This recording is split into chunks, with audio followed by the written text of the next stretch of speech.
A forensic psychologist has warned young offenders are becoming more violent and more difficult to control. It follows the shocking admissions of Jose Almonte Estrada, jailed for killing 2 women in the state's mid-north. From the disturbing confession of a double-axe murderer in Corn, It's just freaking out, so once again I picked up the axe and struck her. to the heavily drunk teen who opened fire at a New Year's party in Warradale. You understand you're under arrest? South Australia has a new chilling chapter. 10 teenagers in 2 years charged with horrifying violent killings.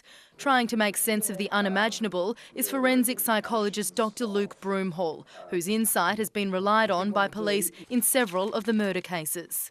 The type of violence that they are perpetrating is becoming much more violent and much more difficult to control. It's actually a jigsaw of factors that come together in the wrong combination, the perfect storm. Among the young murderous ranks, Kapunda triple killer Jason Downey, driven by unrequited infatuation, and the boy who at just 14 brutally lashed out at defenceless Callington pensioner Purio Campaignan because of a twisted desire to kill.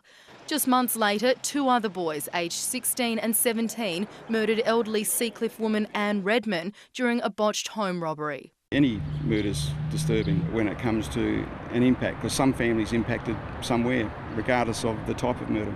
Dr Broomhall says the young killers bear 2 common traits: low empathy and high aggression, caused by a range of factors. Through neglect and abuse in childhood, poor educational attainment, low IQ, bullying and harassment, social difficulties, family dysfunction. The majority, you would see the factors emerging from years before they perpetrated the crime. Dr Broomhall says urgent intervention is needed to prevent more youths committing the most awful of crimes. In his opinion, a major step is changing the education system to allow teachers and counsellors to better cater for troubled teens who may not fit into common learning models. And develop alternative pathways to school to help teenagers who are at risk of losing their way at school and becoming antisocial. For these young boys, life lessons will now be taught behind bars. Virginia Langerberg, 9 News.